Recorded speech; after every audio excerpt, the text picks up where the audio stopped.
Hello everyone, welcome back to crash biology and this is your educator Diksha. तो आज का lecture है BSc 6 semester botany paper 2 की unit 2 का, जिसमें हमें इकोलॉजी और इकोसिस्टम पढ़ना होता है। यूनिट का नाम है इकोलॉजी एंड इकोसिस्टम। इसका हम आज रिवीजन करेंगे वन शॉर्ट वीडियो में। एक पूरा लेक्चर है जिसमें हम कंप्लीट रिवीजन करेंगे। तो स्टार्ट करते हैं रिवीजन इकोलॉजी का। एक एक टॉपिक जो कि सिलेबस में मेंशन्ड है, हमारे एनईपी के द्वारा दिया गया सिलेबस है बीएससी 6 सेमेस्टर बॉटनी पेपर 2 का। तो उसको हम आज पूरा कवर करेंगे, एक एक टॉपिक हम रिवाइज करेंगे अच्छे से।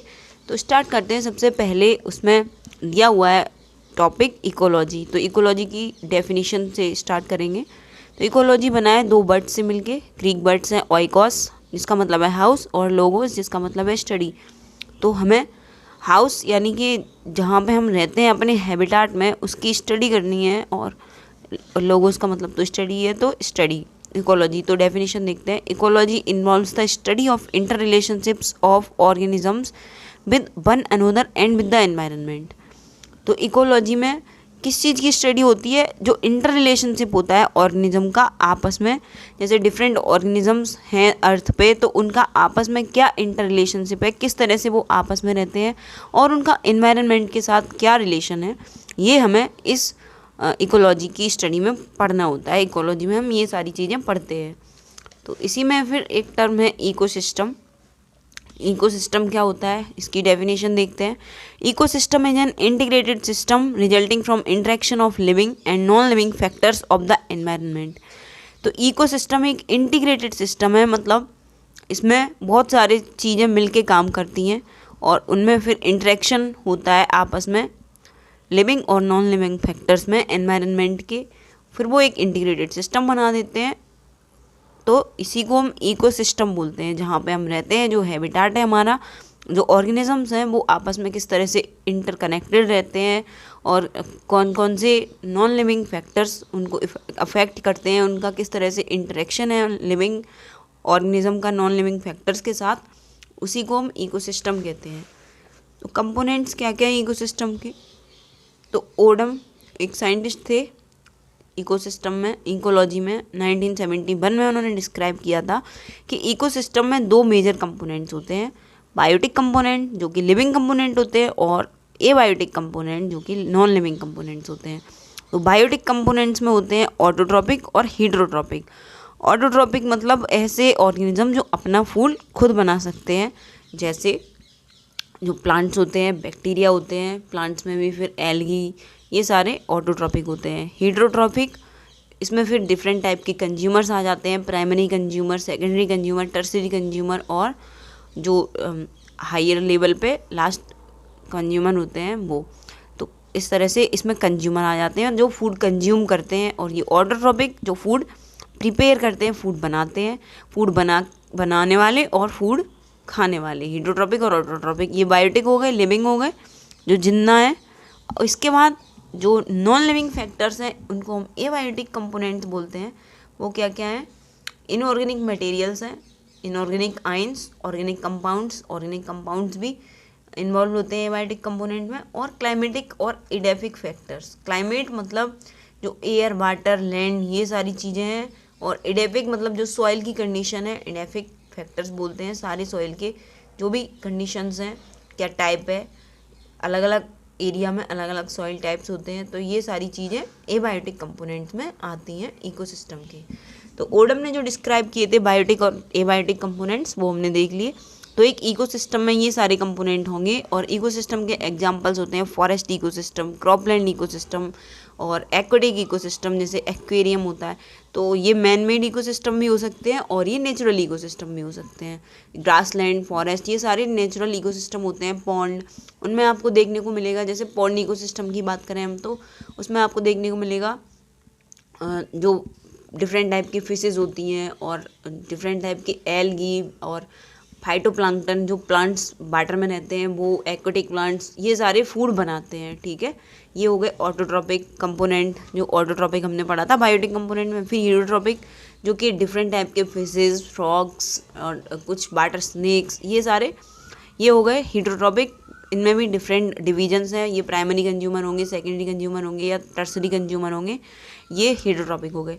इसके बाद एबायोटिक फैक्टर्स, जो वहाँ पे जिस तरह से वो रहते हैं, क्या क्या आयन्स उनको चाहिए, तो इनऑर्गेनिक, फिर ऑर्गेनिक मटेरियल, और वहाँ की क्लाइमेट क्या है, क्या टेम्परेचर है, किस तरह से सनलाइट एंटर करती है, तो ये सारी कंडीशन क्लाइमेटिक और एडेपिक फैक्टर में आ गई। तो एबायोटिक बायोटिक कंपोनेंट हमने पॉन्ड इकोसिस्टम के एग्जांपल के थ्रू देख लिया।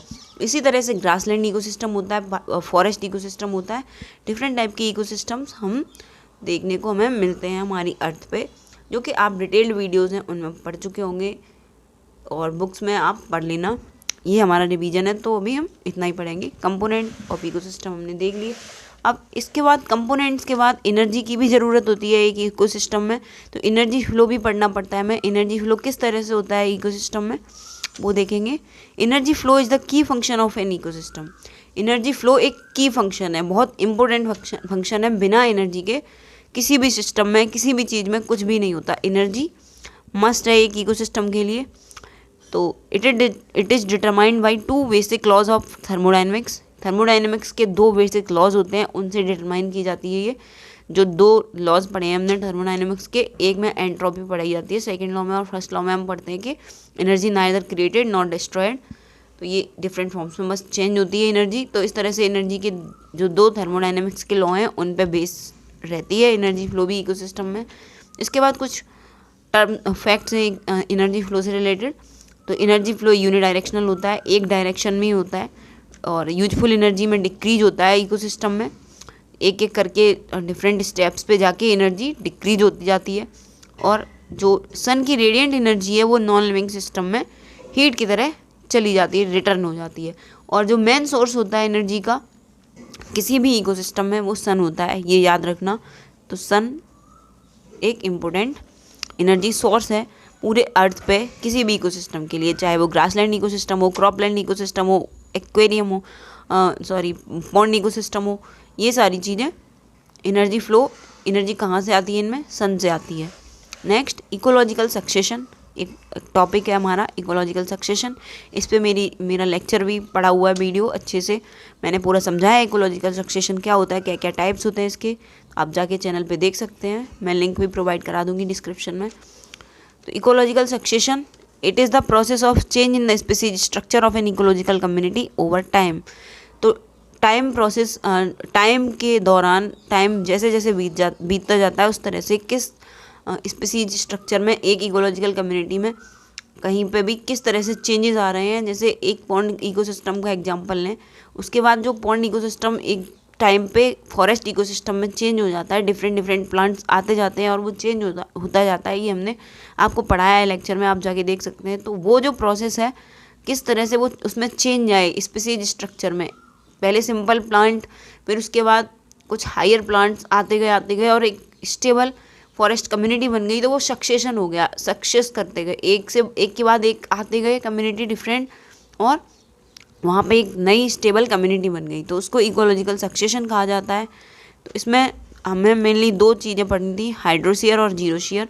किस तरह से वाटर में सक्सेशन होता है, ऐसी जगह पे सक्सेशन जहाँ वाटर बहुत ज़्यादा होता है, प्लेंटी ऑफ वाटर होता है। जीरोशियर जहाँ पे वाटर बहुत कम होता है, ऐसी जगहों पे जो सक्सेशन है, दोनों टाइप के सक्सेशन हमें पढ़ने हैं। आपको ये दोनों मिल जाएंगे उसमें लेक्चर में। नेक्स्ट टॉपिक है हमारा फूड चेन, इकोसिस्टम वाले यूनिट में food chain. It is a series of groups of organisms called trophic levels in which there is a repeated eating and eaten by so as to transmit the food energy. तो food chain आप starting से पढ़ते आए हैं छोटी class से, बहुत easy topic है। तो इसमें क्या होता है, ये एक सीरीज होती है ऑर्गेनिज्म की, ग्रुप ऑफ ऑर्गेनिज्म की, जिनको हम ट्रॉफिक लेवल्स बोलते हैं। उनमें रिपीटेड ईटिंग और ईटन बाय, मतलब एक ऑर्गेनिज्म अगले को खाएगा, फिर अगला अगले को खाएगा, इस तरह से एनर्जी ट्रांसमिट होती जाती है, फूड एनर्जी, और इसी को हम फूड चेन बोलते हैं। एग्जाम्पल है ग्रासेस, ग्रासेस हैं, ग्रासेस को खाएंगे इंसेक्ट्स। तो ये जो हैं ग्रासेस, ये फर्स्ट ट्रॉफिक लेवल है, ये सेकंड ट्रॉफिक लेवल है, इनको ट्रॉफिक लेवल्स बोलते हैं। तो फिर ग्रासेस से एनर्जी ट्रांसमिट होगी इंसेक्ट में, इंसेक्ट से फ्रॉग्स में, फिर फ्रॉग्स को खाएंगे स्नेक्स, और स्नेक्स को अल्टीमेटली प्रेडेटरी बर्ड्स खाएंगी। तो ये अल्टीमेट लास्ट ट्रॉफिक लेवल है।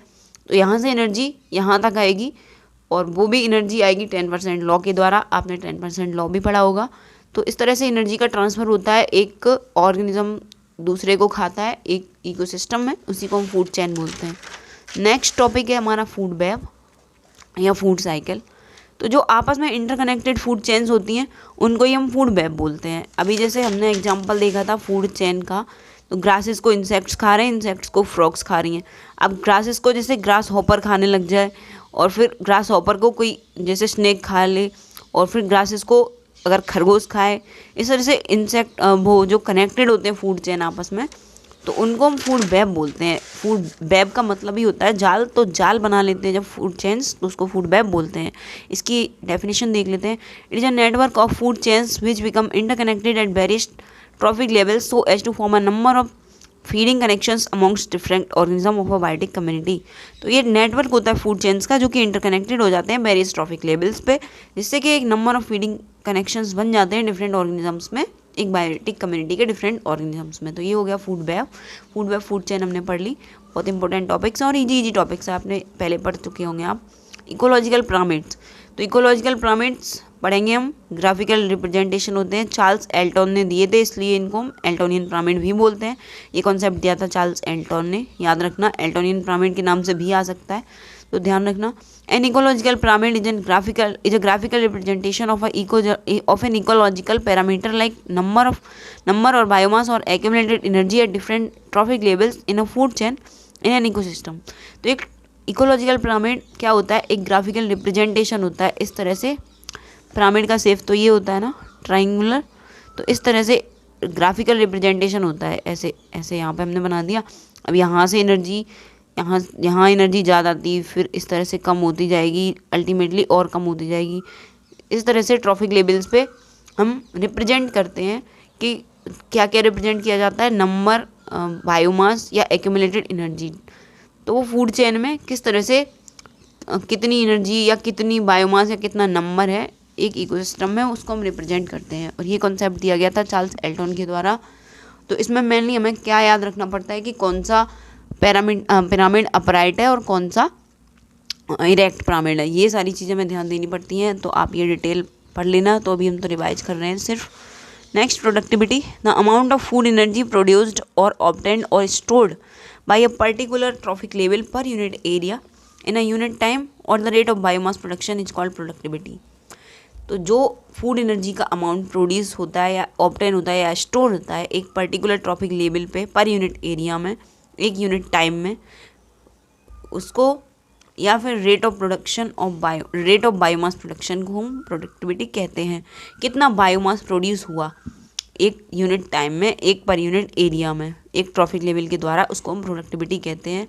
इसकी यूनिट होती है, इसको एक्सप्रेस किया जाता है ग्राम पर मीटर स्क्वायर पर ईयर के टर्म्स में या फिर किलो कैलोरी पर मीटर स्क्वायर पर ईयर के टर्म्स में। ये दो टाइप्स की होती है, प्राइमरी प्रोडक्टिविटी और सेकेंडरी प्रोडक्टिविटी। तो प्रोडक्टिविटी भी दो टाइप्स में डिवाइडेड है। अब नेक्स्ट है इंटरस्पेसिफिक इंटरेक्शंस। जो इकोलॉजिकल इंटरेक्शंस होते हैं वो हमें पढ़ने हैं, और वो 3 टाइप्स के मेनली, पॉजिटिव, नेगेटिव और न्यूट्रल इंटरेक्शंस। तो पॉजिटिव से स्टार्ट करते हैं, पॉजिटिव या बेनिफिशियल इंटरेक्शंस। तो म्यूचुअलिज्म या फिर इसको 2 भागों में बांटा गया है, प्रोटो कोऑपरेशन और सिम्बायोसिस। तो यहाँ पे पॉजिटिव इंटरेक्शन में क्या होगा, आपस में इंटरेक्शन होगा स्पीसीज का, ऑर्गेनिज्म का। 2 ऑर्गेनिज्म आपस में इंटरेक्ट कर रहे होंगे तो बस अपने फ़ायदे के लिए, उनको दोनों को फ़ायदा ही हो रहा होगा। जैसे म्यूचुअलिज्म का एग्जाम्पल है सिम्बायोसिस का, जो फंजाई होती है वो प्लांट की रूट्स में अपना शेल्टर ढूंढ लेती है और प्लांट्स को वो फर्टिलाइज़र प्रोवाइड कराती है और प्लांट्स उसको फूड और शेल्टर देते हैं, तो दोनों का फ़ायदा हो गया। तो ये म्यूचुअलिज्म हो गया आपस में। प्रोटो कोऑपरेशन भी इसी तरह से, दोनों का फ़ायदा होगा। कमेंसलिज्म में 2 ऑर्गेनिज्म इंटरेक्ट कर रहे होंगे, दोनों का फ़ायदा होगा।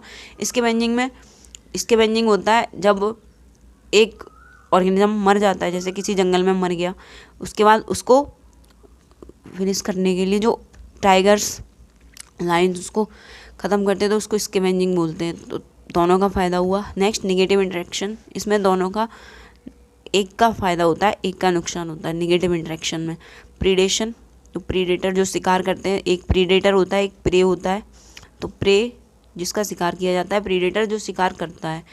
उसके बाद इसमें एक का फ़ायदा हुआ, एक का नुकसान। पैरासिटिज्म, पैरासाइट्स जो होते हैं, एक ऑर्गेनिज्म दूसरे ऑर्गेनिज्म पे कंप्लीटली रिलाई करता है, जैसे अमर व्हेल का एग्जांपल होता है। तो पैरासिटिज्म उसमें एक का फ़ायदा एक का नुकसान। नेक्स्ट कंपटीशन, इसमें भी एक को, जैसे फूड के लिए कंपटीशन है तो एक को मिलेगा फूड, एक को नहीं मिलेगा। अमेंसिलिज्म में भी एक का फ़ायदा एक का नुकसान। तो अमेंसिलिज्म और कमेंसिलिज्म दो अलग होते हैं। अमेंसिलिज्म होता है निगेटिव इंटरेक्शन और कमेंसिलिज्म होता है positive interaction. Next neutral interaction, इसमें न्यूट्रलिज्म होता है, इसमें ना किसी को नुकसान होता है ना किसी को फ़ायदा होता है, तो ये न्यूट्रलिज्म हो गया। नेक्स्ट इकोलॉजिकल एडेप्टेशंस, तो इकोलॉजिकल एडेप्टेशंस दोनों में होते हैं, प्लांट्स में भी और एनिमल्स में। तो यहाँ पे हम मेनली बॉटनी की यूनिट पढ़ रहे हैं तो प्लांट्स के बारे में पढ़ेंगे। तो प्लांट्स अडेप्ट करते हैं अपने आप को, जैसे वाटर के बेसिस पे उन्होंने अडेप्ट किया। तो हाइड्रोफाइट्स और जीरोफाइट्स, हाइड्रोफाइट्स जो प्लांट्स हमें वाटर में मिलते हैं वो हाइड्रोफाइट्स, उन्होंने अपने आप को इस तरह से अडेप्ट कर लिया कि उनको भरपूर पानी मिलेगा, उनको मिट्टी बिल्कुल नहीं मिलेगी, तो वो हाइड्रोफाइट्स हो गए। जीरोफाइट्स ऐसे प्लांट्स जहाँ पे पानी उनको बहुत कम मिलेगा, बहुत नाम मात्र के लिए सिर्फ अपनी फोटोसिंथेसिस कर पाए, इसके अलावा एक्स्ट्रा पानी उनको नहीं मिलेगा, वो भी बड़ी मुश्किल से इतना भी मिलता है। जो प्लांट्स हमें रेगिस्तान में मिलते हैं, डेजर्ट एरिया में, उनको हम जीरोफाइट्स बोलते हैं। हाइड्रोफाइट्स जीरोफाइट्स हो गए। एपीफाइट्स ऐसे प्लांट्स जो दूसरे प्लांट्स के ऊपर रहते हैं, एक प्लांट के ऊपर दूसरा प्लांट जब लिविंग कर रहा है रहता है वहाँ पे, तो उसको एपीफाइट बोलते हैं। हेलोफाइट्स ऐसे प्लांट्स जो ऐसे एरियाज़ में रहते हैं जहाँ पे जो सॉल्ट की कंडीशन है वो बहुत ज़्यादा है, उनको हेलोफाइट्स बोलते हैं। उन्होंने अपने आप को ऐसे अडेप्ट कर लिया कि वो एक्स्ट्रा सॉल्ट की कंडीशन में भी रह सकते हैं। पैरासाइट्स ऐसे प्लांट्स जो दूसरे प्लांट्स के ऊपर रहते हैं, जैसे अमरवेल, तो उनको हम पैरासाइट्स बोलते हैं। तो ये हो गई हमारी इकोलॉजी की यूनिट कंप्लीट। अगर आपको यूनिट अच्छी लगी हो, ये रिवीजन अच्छा लगा हो, तो please like comment share and subscribe. Thanks for watching.